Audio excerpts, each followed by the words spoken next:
सोने का रेट आसमान छू रहा है और हालत यह हो गई है कि मिडिल क्लास शादी विवाह में मंगलसूत्र भी नहीं खरीद पा रहा है और जमीनों का रेट भी आसमान छू रहा है कि मिडिल क्लास पूरी जिंदगी भर कमाई करके, पूरी जिंदगी भर नौकरी करके भी शहर में एक छोटा सा मकान नहीं बना पा रहा है। जानते हैं सोना क्यों महंगा हो रहा है? ये जमीन के भाव क्यों बढ़ रहे हैं? क्योंकि घूसखोरी, कमीशनखोरी, जमाखोरी, मिलावटखोरी, कालाबाजारी, नशा तस्करी, मानव तस्करी, सोना तस्करी, जितने भी नंबर 2 के काम है, सबसे जो पैसा जनरेट होता है ना, उससे गोल्ड खरीदा जा रहा है और जमीन खरीदी जा रही है। इसलिए सोने का भाव भी आसमान छू रहा है और जमीन का भाव भी आसमान छू रहा है। तो सवाल यह है कि ये सोना सस्ता कैसे होगा, जमीन सस्ती कैसे होगी? मैं कह रहा हूं 1 साल के अंदर सोना भी 50% सस्ता हो जाएगा और जमीन भी 50% सस्ती हो जाएगी। सरकार केवल इतना कर दे, भ्रष्टाचार खत्म कर दे। अब भ्रष्टाचार कैसे खत्म होगा? लोकपाल बनाने से तो खत्म नहीं होगा। लोकपाल बनाने से खत्म होता तो लोकपाल कानून कब का आ चुका है, लोकपाल भी अपॉइंट हो चुके हैं, राज्यों में लोकायुक्त भी हैं, लेकिन भ्रष्टाचार रत्ती भर कम नहीं हुआ।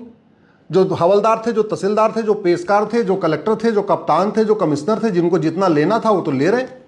चाहे नगर निगम हो, चाहे कचहरी हो, चाहे थाना हो, चाहे पीडब्ल्यूडी हो, रत्ती भर किसी डिपार्टमेंट में भ्रष्टाचार खत्म नहीं हुआ। लोकपाल भी बैठे हुए, लोकायुक्त भी बैठे हैं।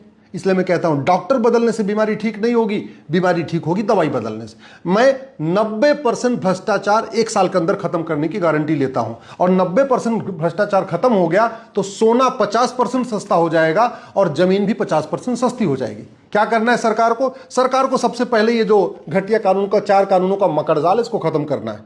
ये जो प्रिवेंशन ऑफ करप्शन एक्ट है, ये ब्लैक मनी एक्ट है, ये जो बेनामी प्रॉपर्टी एक्ट है और मनी लॉन्ड्रिंग एक्ट, ये सड़ा हुआ जो 4 कानूनों का मकड़ जाल चल रहा है, इसको उठा के रद्दी की टोकरी में फेंकना पड़ेगा। और सबसे पहले भ्रष्टाचार, काला धन हवाला भ्रष्टाचार को अनलॉफुल एक्टिविटी डिक्लेयर करना पड़ेगा। 1967 वाला कानून बदलना पड़ेगा। नेशनल सिक्योरिटी एक्ट में बदलाव करके काला धन हवाला भ्रष्टाचार को राष्ट्र की सुरक्षा के लिए खतरा घोषित करना होगा। हमारे पास ऑर्गेनाइज क्राइम से निपटने के लिए कानून है। काला धन हवाला भ्रष्टाचार को ऑर्गेनाइज क्राइम डिक्लेयर करना पड़ेगा। काला धन हवाला भ्रष्टाचार को एक्ट ऑफ टेररिज्म डिक्लेयर करना पड़ेगा। काला धन हवाला भ्रष्टाचार को हमारी संप्रभुता के लिए खतरा घोषित करना पड़ेगा। प्रॉपर्टी को आधार से लिंक करने के लिए कानून बनाना पड़ेगा कि 10,000 रुपए से अधिक लेन देन जब भी होगा वो आधार से लिंक हो जाएगा। आधार से लिंक हो जाएगा तो कोई जमीन खरीदेगा ही नहीं। अभी तो लोग जमीन खरीदे जा रहे हैं। सरकार को पता नहीं चलता कमाई है 10,000 रुपए महीने की और हर साल 1 करोड़ की जमीन खरीद ले रहे हैं। क्यों? क्योंकि सरकार को खबर नहीं लगती है। आधार से लिंक करने पर वो बेनामी लेन देन रुक जाएगा। साथ ही साथ सिटीजनशिप खत्म करने की व्यवस्था कर दें। आप सोचिए, ये ज्यादातर सोना कैसे खरीदा जाता है? कैश में, काले धन से। 100 रुपए से बड़ी नोट बंद हो जाए, 1000 के ऊपर कैश लेन देन बंद हो जाए तो आपका काला धन भी खत्म, हवाला भी खत्म, तो सोना धड़ाम से नीचे आ जाएगा।